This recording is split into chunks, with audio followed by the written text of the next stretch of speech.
Olá, querido aluno, querida aluna do 9º ano. Seja bem-vindo a mais um vídeo educativo do nosso canal TV Araxá Educa. Eu sou a professora Nadi e vou te acompanhar durante seus estudos de língua portuguesa.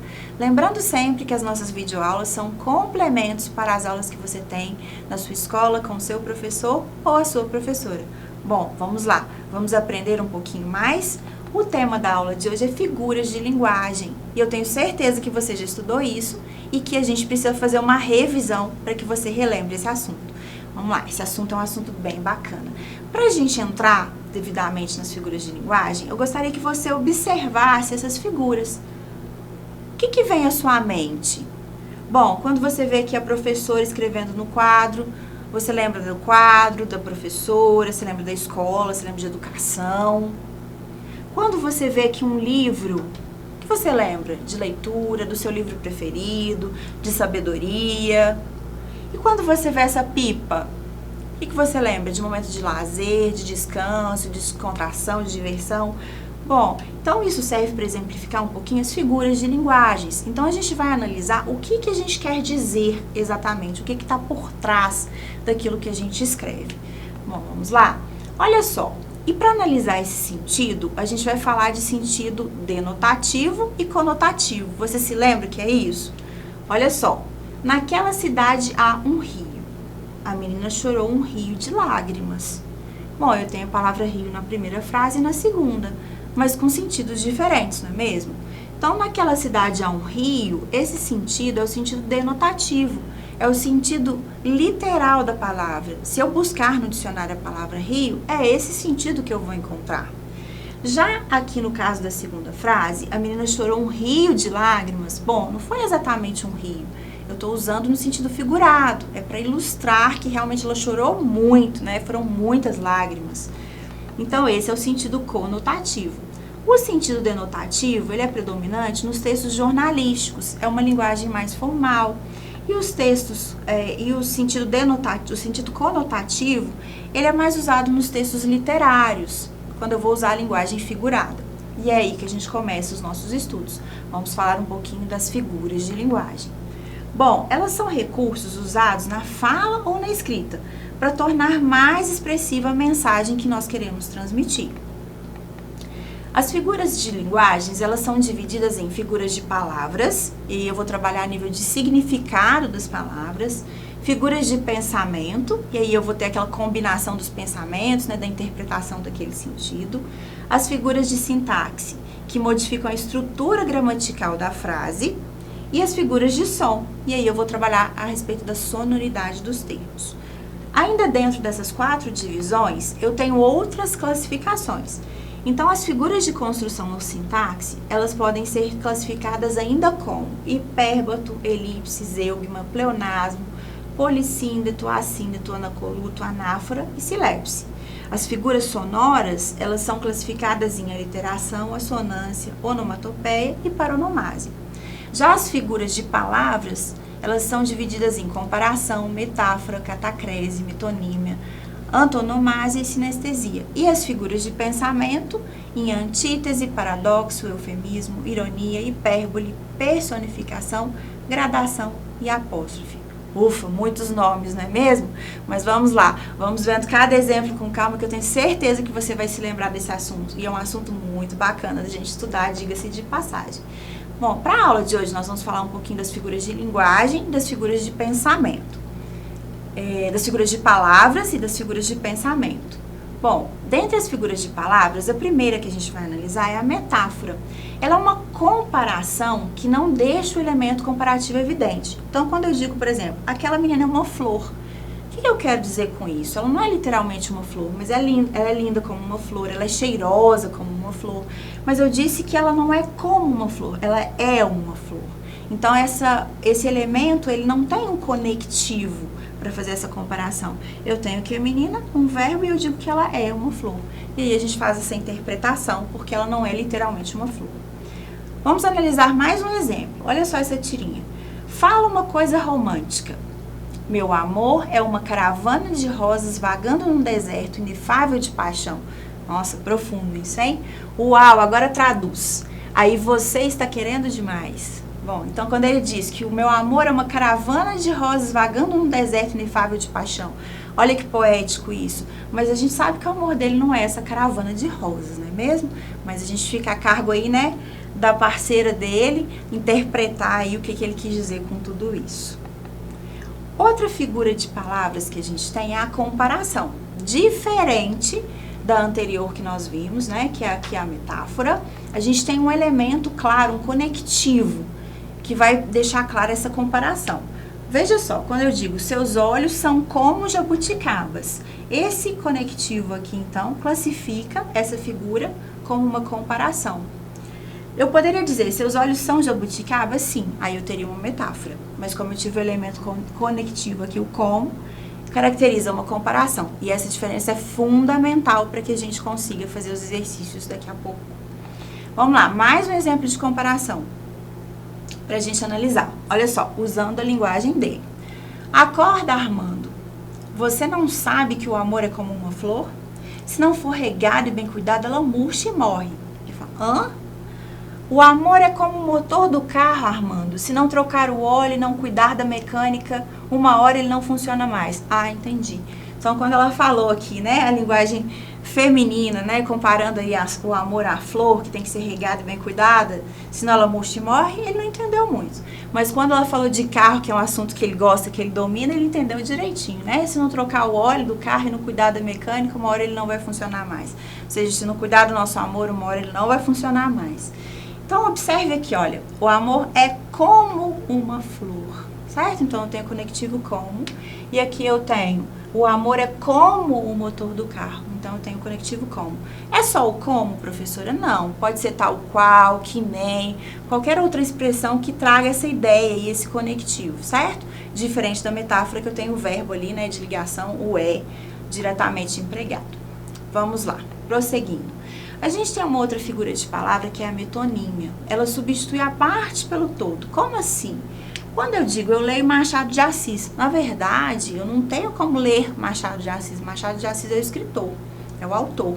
Eu leio obras do Machado de Assis, então eu tenho aqui uma parte pelo todo. Outro exemplo para você analisar. Observe essa tirinha. Meu pai tem 800 cabeças de gado. E o seu? O meu pai só tem um boi, mas ele está inteiro. Olha só que interessante essa construção. Quando eu digo 800 cabeças de gado, não é só a cabeça, certo? Eu quero dizer que ele tem 800 bois inteiros, né? Mas aqui consiste o humor da tira. Então, aqui eu tenho uma metonímia, né? Então, uma parte, que seria cabeça, pelo todo. Na verdade, são, né, bois inteiros, mas a gente usa essa expressão aí, né? 800 cabeças. Vamos lá, vamos analisar mais uma figura de palavra. Aqui a gente tem agora a catacrese, que é o emprego impróprio de uma palavra porque não existe uma outra específica. Olha só que interessante, me diz aí se você sabia disso. Embarcar significa colocar-se a bordo de um barco. Então esse termo, a princípio, ele serve só para barco. Mas na falta de um termo mais específico, para dizer que você entra no avião, por exemplo, a gente usa o mesmo verbo, que é o embarcar. Então, ó, embarcou há pouco no avião, certo? Então, isso é uma catacrese, porque eu não entro no barco, mas como eu não tenho um verbo específico para dizer que eu entrei no avião, eu uso embarcou. Vamos lá, mais um exemplo. Olha só, no Rio de Janeiro, o senhor poderia me ajudar? Estou meio perdida, né? Aqui a gente tem até uma crítica aí à violência no Rio, às balas perdidas. Então, olha só, bala perdida, na verdade essa bala não está perdida, mas a gente não tem um outro termo para se referir, para mencionar isso, né? Para mencionar essa questão da bala aí, né? Que por acidente às vezes acerta algumas pessoas, algumas coisas. Então, a gente emprega o termo bala perdida, que é uma catacrese, que na falta de um termo mais específico para isso. Vamos lá. Sinestesia. Sinestesia traz pra gente as sensações, os sentidos. Então, observe, o cheiro doce da infância. Na verdade, a infância não tem um cheiro, né? A gente não sabe se é um cheiro doce ou não. Não tem um cheiro. Então, é uma linguagem mais poética aqui. Então, eu tenho a mistura do cheiro, que é o olfato, com o doce, que é o paladar. Então, é quando eu trago essas misturas de sensações, né? Cheiro, doce da infância. Vamos analisar outra construção aqui que traz uma sinestesia. E foi então que ela me deu aquele olhar frio dela. Nossa, quanto tempo que eu não ouvi alguém usar uma sinestesia. Não tinha nada a ver com sino, não. Era puro desprezo mesmo. Que, aliás, parecia demais com esse olhar que você me deu agora. Bom, olha só. Então, ela me deu aquele olhar frio. Bom, tem como o olhar ser frio ou o olhar ser quente? A gente usa realmente essas expressões, mas aqui a gente tem uma mistura de sentidos, certo? Então, caracteriza uma sinestesia. Bom, mais uma figura de palavras para a gente analisar. Perífrase, alguns autores chamam de antonomasia. É a substituição de uma palavra ou mais por outra expressão que identifique. Por exemplo, o rugido do rei das selvas é ouvido a uma distância de 8 quilômetros. Olha só, quem é o rei das selvas? O leão.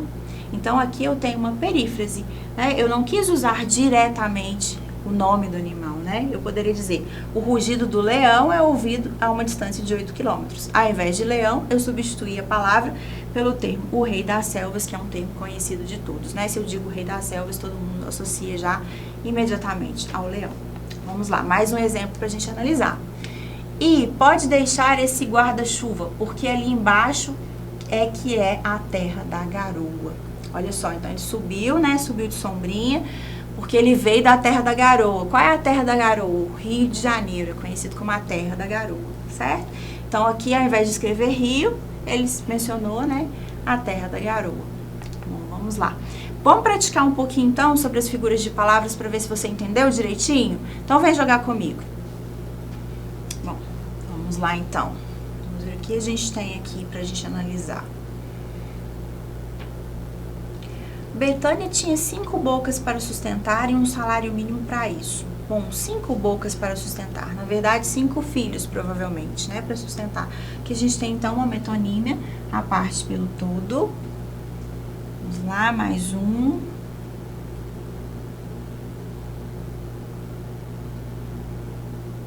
Olha só, meu coração tão bom na vida, tal qual uma estrela ferida. Nossa, profundo isso, né? Então, tão bom na vida, tal qual. Então, aqui a gente tem uma comparação, né? Os elementos e os conectivos, né? Tal qual. Caracterizam aí a comparação. Vamos lá. Bom, vou ao médico. Na verdade, você vai ao consultório do médico. Então, eu tenho também aqui uma metonímia. Mais um.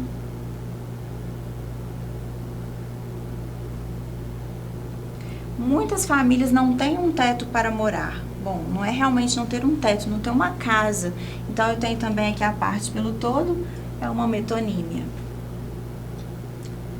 Mais um.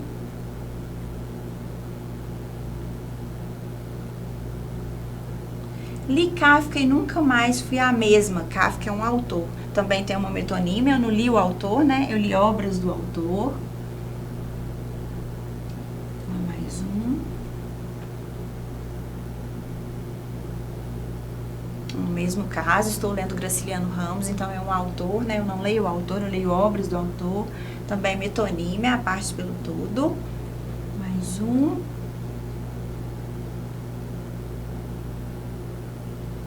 O menino comeu um prato de mingau também, né? Uma metonímia. Ele não comeu o prato, né? Ele comeu uma quantidade ali de mingau. Vamos lá, mais um. Olha, a notícia foi um balde de água fria, né? Uma metáfora. A notícia, na verdade, ela não é um balde de água fria. Mas, né, realmente foi uma sensação ali ruim. Então, a gente tem aqui, né, uma metáfora. A gente não tem, né, não foi como um balde de água fria, foi um balde de água fria, diretamente não tem o conectivo. Isso é uma metáfora. Bom, vamos lá, mais um. A vacina é tal qual uma mãe protetora. Então, tem um elemento aqui, né, um conectivo, tal qual. Então, caracteriza aí uma comparação.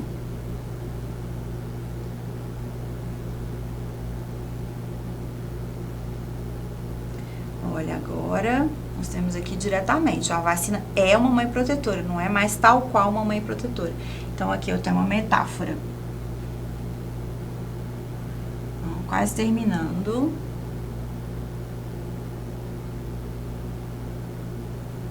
Vamos lá.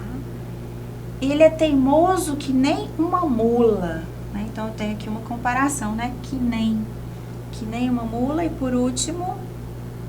Bom, por último terminou, seus olhos são azuis como o céu, certo? Então, aqui a gente tem também uma metáfora, né? São azuis como o céu, ou uma comparação, desculpa, são azuis como o céu, né? Eu tenho um elemento comparativo. Bom, vamos lá, vamos continuar nossos estudos? Ótimo, então vamos agora para a segunda parte da nossa aula. Nós falamos das figuras de palavras e agora vamos falar um pouquinho de outras figuras, que são as figuras de pensamento. Como o próprio nome diz, elas são utilizadas para produzir uma maior expressividade da comunicação. Elas trabalham com combinação de ideias, com a combinação de pensamentos. E elas também são divididas, são classificadas de acordo com as ideias que elas trazem. Bom, a hipérbole, ela corresponde a um exagero. É um exagero intencional. Observe, quase morri de estudar. Na verdade, você não morreu, né? Mas você estudou exaustivamente. Então, é um exagero que eu construí aqui, né, de maneira proposital. Observe outra hipérbole nessa tirinha. Tô ficando atoladinha, viu como eu canto bem? Aposto que Elis Regina está morrendo de inveja. Eu sou sinistro. Bom, então, imagina, Elis Regina morrendo de inveja. Ela não está realmente morrendo de inveja, né?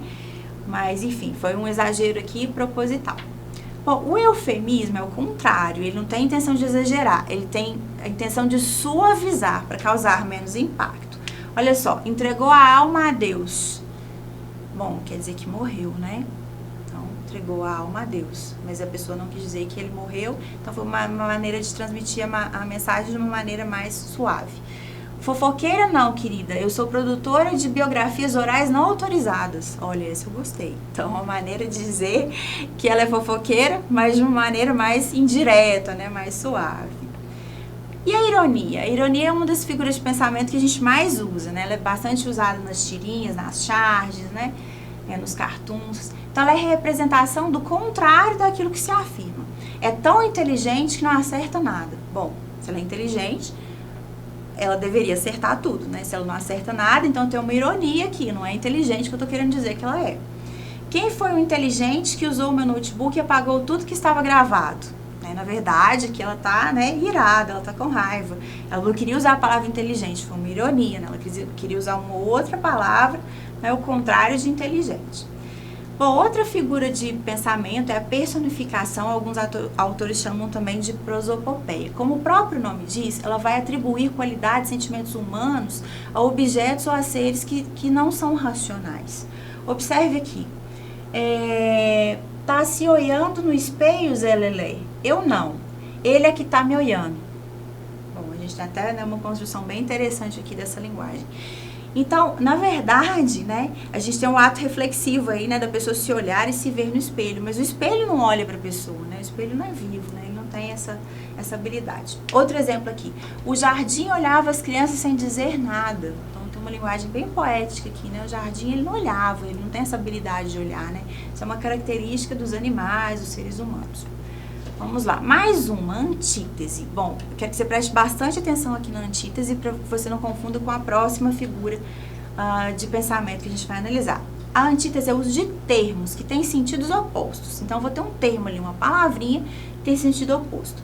Toda guerra finaliza por onde devia ter começado, a paz. Ou seja, a palavra guerra é o contrário da palavra paz, certo? Olha aqui, outra figura para a gente analisar. Sabe, Adão, tudo precisa de um contraponto. Para existir um positivo, tem que haver um negativo. Para existir o 1, tem que existir o 0. Sem o mal, como saberíamos o que é o bem? O que seria da paz sem a guerra? O que seria do John sem a Yoko? Do Yoko Ono aqui, fazendo aqui uma alusão, né? Olha só, então aqui eu tenho vários termos, ó, que caracterizam a antítese. Então, positivo, negativo, o 0 e o 1, o mal e o bem, a paz e a guerra, certo? Ali, um humor ali no final, né? Para quebrar. Então, essa é a antítese. O paradoxo, ele também trabalha essa questão da oposição, mas aí é a nível de ideia, não são termos, né? Não são uma palavra que é oposto da outra, não. A gente vai trabalhar mais a nível de ideias, de interpretação. Então, o uso das ideias que têm sentidos opostos, não apenas termos. Estou cego de amor e vejo o quanto isso é bom. Olha, cego de amor e vejo. Então, são ideias opostas aí. Toda certeza é relativa. Tem certeza, professor? Absoluta. Bom, tem certeza? Você acabou de falar que a certeza é relativa, tem certeza absoluta, né? Então, tem aqui também, né, ideias aí que são contrárias, né? O próprio professor está se contradizendo. Outra figura de pensamento é a gradação. Essa é bem fácil de a gente identificar, porque ela traz ideias que vão progredindo, né, em ordem crescente ou decrescente. Olha só, inicialmente calma, depois apenas controlada, até o ponto de total nervosismo. Então, tem, ó, calma, apenas controlado, total nervosismo. Observe aqui na tirinha agora. Só lembro que a cegonha que me trouxe decolou a Orly às 17h22. Hora de Paris, é claro. Depois fizemos uma escala em Dakar, outra no Rio, onde trocaram uma pena que não estava boa e finalmente ela me deixou aqui. Mas não me lembrei de perguntar para que ela me trouxe. Bom, então a gente tem aqui, né, também uma gradação. Ela vai falando aqui, né, os lugares onde a cegonha passou até fazer a entrega devida. Outra figura de pensamento é a apóstrofe. É uma interpelação feita com ênfase. Olha só, ó céus, é preciso chover mais? Não, ó céus, né? Então, quando eu dou essa ênfase, né, faço essa conversa aí, interpelo. Olha, um recado do Nietzsche. Ai, meu Deus, ele vai me matar. O que eu faço? É o fim? Espera. Ai, ele errado. Que alívio. Deus é pra você. Olha só, então, olha, né, um recado. Ai, meu Deus. Então, essa conversa aí, né, essa interpelação que eu faço com ênfase, caracteriza a apóstrofe. Bom, então já que a gente viu aí as figuras de pensamento, que tal a gente praticar um pouquinho? Vamos lá, um último joguinho? Bom, vamos lá. Já estou cheio de me sentir vazio. Então, olha só a interpretação. Cheio de me sentir vazio, certo? Então, aqui eu tenho um paradoxo. Vamos lá. Os pássaros cantavam alegremente no jardim. Bom, os pássaros cantavam. Essa habilidade de cantar, na verdade, é uma habilidade humana, certo? Então, eu tenho aqui uma prosopopeia. Ele entregou a alma a Deus. Bom, isso é uma maneira bem suave de dizer que ele morreu, certo? Então, tenho aqui um eufemismo. A brisa suave acariciava o rosto de Clarissa. Bom, brisa suave acariciava. Bom, a gente sabe que a brisa não faz carinho, né? Isso é uma característica aí dos humanos. Então, eu tenho uma personificação. Estou morrendo de sono. Bom, a gente não está morrendo de sono, a gente está com muito sono, não é mesmo? Então, eu tenho um exagero aqui, uma hipérbole.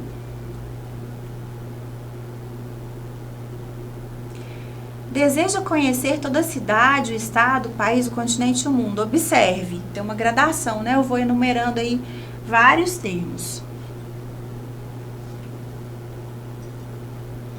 Ó, meu pai, quem irá me ajudar? Olha aí, interpelando, né, a Deus. Então, eu tenho uma apóstrofe.